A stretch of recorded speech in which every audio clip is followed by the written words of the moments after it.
at the moment in the Ukraine-Russia war, Ukraine has only 20% of the shells that Russia has. We are not equipping Ukraine properly. There are horrible stories about basically if we were attacked now as a nation, we wouldn't have the basic sort of ammunition to properly defend ourselves because we sent it already to Ukraine and Ukraine still don't have enough. There's an interesting story in the Daily Mail today about how Labour is more trusted on national security and defence than the Conservatives. People now associate the Tories with cutting defence spending rather than increasing it after years of the military being hollowed out. And of course, there's a lot of friction here, Kat, within the Conservatives themselves. Of course, Grant Shapps did want a boost to defence spending in the recent budget, but it never came about.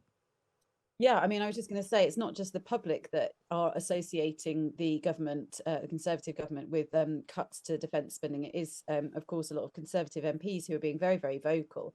And of course, it does seem to explain a bit further the rationale for James Heappey's resignation, because, of course, both he and Ben Wallace, the former Defence Secretary, very strongly advocating for the 2.5% of GDP spending on defence to be reinstated. And there is a sort of linked article to this one in which he says that he was given a quote journey from the country, and that journey to 2.5% would take 10 years.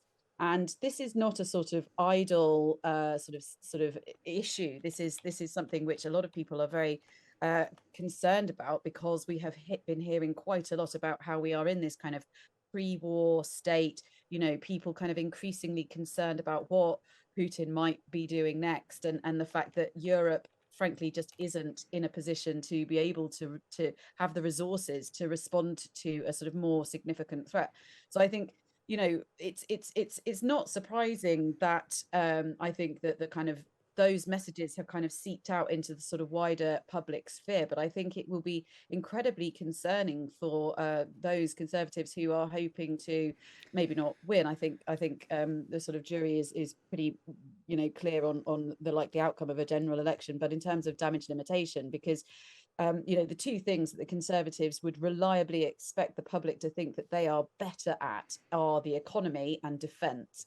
And the economy, we know for months now, the Conservatives have been lagging behind Labour, and now we have them falling behind on defence too.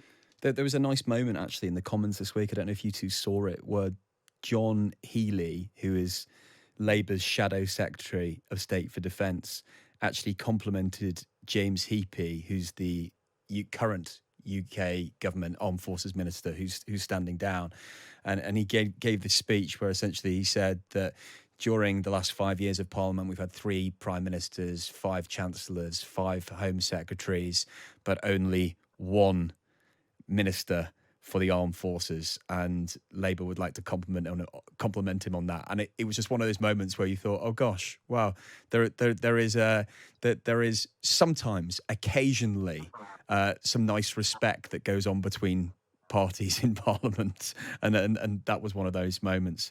What's your take, Tim, on that, Labour being more trusted on defence than the Tories? Well, it's humiliating for the party I support. We are supposed to be party of defence, the party of law and order, and we're failing quite badly, I am afraid. What I think is most interesting, I've got my copy of the Daily Mail here, and one of the questions that's asked in this survey is, would you increase spending at the cost of less spending on other programmes? And the answer you get is 53% would do that, 27% wouldn't. So it's not as though just in this survey that all finds the Tories untrusted.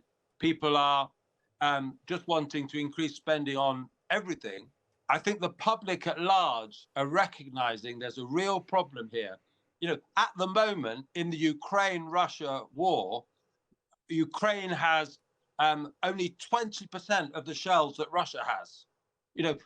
We are not equipping Ukraine properly.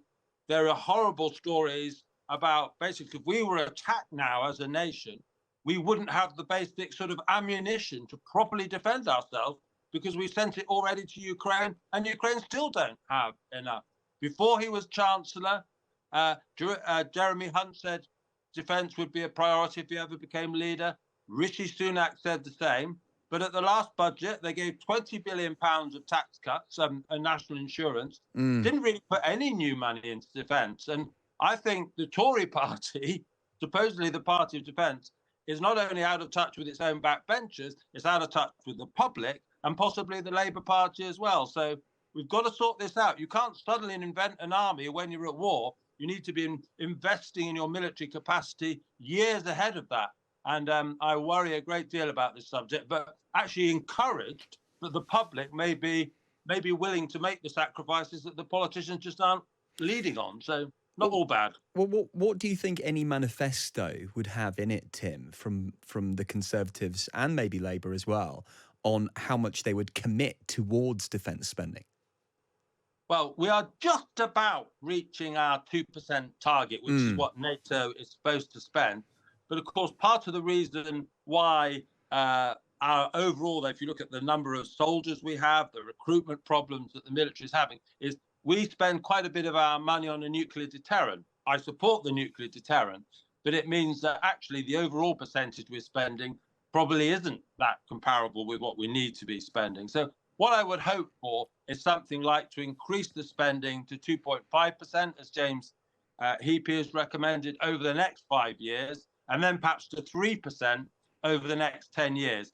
Because Russia and China, our great strategic enemies, Iran, they're not scrimping on defense. No. They're putting big money in. And if we are going to, I've been lucky enough all of my life, the West have had the technological, military, economic superiority over the bad guys in the world. We can't assume that's the case forever. We've got to invest now if the homes of democracy and liberty are to remain ascendant. Really important stuff.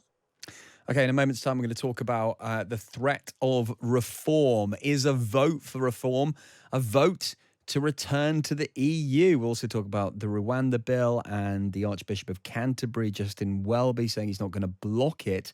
And the price of chocolate. Did you pay more for an Easter egg this year compared to last? Tim and Kat will be with us. Friday afternoon.